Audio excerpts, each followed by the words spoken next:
Começamos agora mais um Espaço News Litoral Norte e hoje vamos falar sobre regularização de imóveis e também do livro do Zé Geraldo, 40 e poucos anos de história e estradas, e também do projeto Coisas Transformam-se em Mim.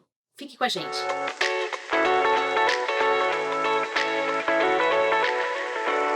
Olá! E agora a gente vai conversar com a Larissa Kimmel, que é advogada especialista em direito imobiliário. Tudo bom, Larissa? Tudo bem, Lu. Quero agradecer a oportunidade, novamente estar no seu programa, compartilhando um pouquinho de direito imobiliário, essa área tão importante para a nossa região, para a cidade de Balneário Camboriú e toda a região, toda Santa Catarina, né? É um assunto bem pertinente, né?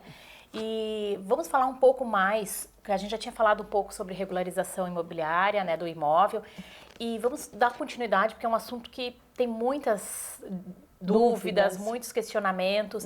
Vamos supor que eu comprei um imóvel que tem todas as obrigações e chega na hora de transferir a propriedade, ou o vendedor desaparece ou não quer. Qual é a providência que eu devo tomar? Não quer cooperar em assinar a escritura pública. Isso. É uma situação que infelizmente acontece. O que é a ação ideal, o remédio jurídico, o instrumento que nós temos é a ação de adjudicação compulsória para esses casos. Também uso capião, mas se tiver os requisitos necessários, é melhor que se entre com a adjudicação compulsória, que é um procedimento mais rápido, mais célere. Você tem que ter o contrato de compra e venda, promessa de compra e venda entre as partes. Essas obrigações têm que estar quitadas, você tem que ter a prova da quitação, o recibo, o comprovante de pagamento do imóvel. Também tem que estar registrado na matrícula esse contrato de compra e venda. Enfim, tem alguns requisitos que você tem que cumprir, por isso que é importante também a gente analisar a situação específica, mas de uma forma geral, se você conseguir cumprir esses requisitos, você consegue fazer essa ação de adjudicação compulsória para que o juiz supra a assinatura do vendedor e ele conceda a propriedade para a pessoa que está comprando. Claro, né, que daí também o cartório de registro de imóveis vai se certificar e possivelmente, na grande maioria dos casos, você tem sucesso com relação a isso. Mas, digamos, se o vendedor estiver agindo de má fé e não registrar junto à matrícula esse contrato de compra e venda, já complica. Já complica um pouco. Nós temos jurisprudências até no sentido de que se ele estiver registrado, você tem mais força jurídica, porque é o que determina a lei. Mas também já vi situações ao contrário de você conseguir essa adjudicação compulsória, caso não haja o registro. Sim. E digamos que esse vendedor... Eu fiz todos os trâmites legais e esse vendedor morre. Acontece muito. Infelizmente a pessoa morreu. O vendedor morreu. É um procedimento que, se os herdeiros estiverem de acordo, ele acaba também sendo bastante célere, bastante rápido.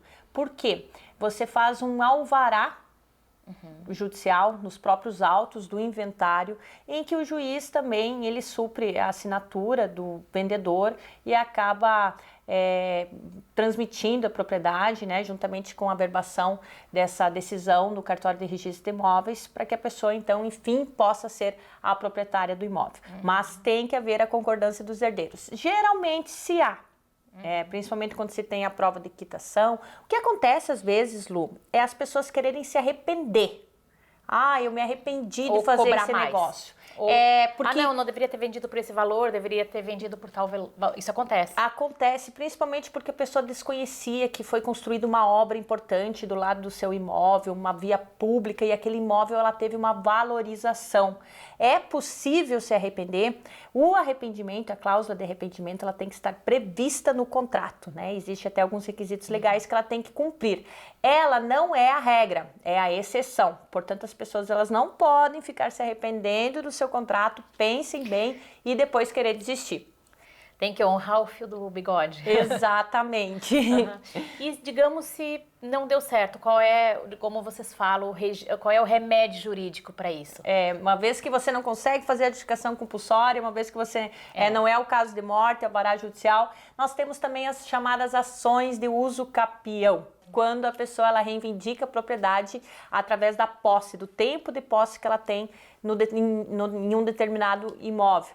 Aí você tem vários tipos de ação de uso capião. Uso capião urbano, que é 5 anos de posse, mansa, pacífica, com ânimos de dominis. O que é isso? A pessoa ela mora lá, ninguém incomoda a pessoa, não tem nenhuma ação judicial, não se teve nenhuma interpelação, não se teve ninguém querendo dizer que ele que era o proprietário, ou seja, todo mundo sabe que o fulano mora ali, tem testemunhas nesse sentido, os confrontantes todos concordam, é pacífico, né? A pessoa ela é a dona, ela paga o IPTU, ela paga a conta de luz, então tem uma série de provas que provam que ela está ali na posse daquele imóvel.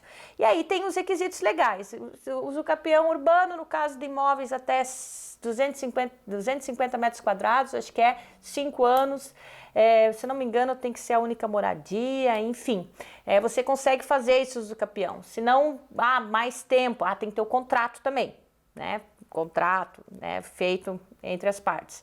Ou se não 10 anos, que daí já são outros casos mais específicos. Sim. Que precisa ter mais tempo de posse por conta que a pessoa não tem o justo título, às vezes não tem o contrato, enfim, então você tem que analisar bem o caso específico de cada situação, quanto tempo você está na posse, quais as características desse imóvel, qual é a metragem dele, se ele é urbano, se ele é rural, enfim, para ver se você consegue enquadrar dentro do processo de uso capião. E aí você vai ter também as possibilidades de um uso capião extraordinário, que não extrajudicial, que é no próprio cartório de registro de imóveis, que é muito menos custoso, muito mais célere, chega, né, às vezes você faz ele em 6 meses, né, 3 a 6 meses, 3 a 6 meses, ou às vezes você tem que ir para um uso capião judicial, principalmente quando se há aí um litígio entre as partes. Sim. Doutora Larissa, e digamos que eu comprei esse imóvel, e ele tem dívidas na prefeitura, como é que fica? Com quem fica essa dívida? O Código Tributário Nacional, ele determina que as dívidas elas vão acompanhar o imóvel. Mas nós temos até posições contrárias na jurisprudência, principalmente se já tinha sido ajuizada essas dívidas, o IPTU, de que o contribuinte ele não pode ser excluído de uma ação de execução que ele já estava sofrendo, por exemplo. Então é uma situação aí que é importante isso aí ficar bastante esclarecido entre as partes, no sentido de quem vai pagar essas dívidas. De uma forma geral, vai acompanhar o imóvel, mas existem as exceções legais, enfim, não é uma situação tão pacífica assim. Sim. Larissa, obrigada pela entrevista, e agora a gente vai para um comercial e volta em seguida.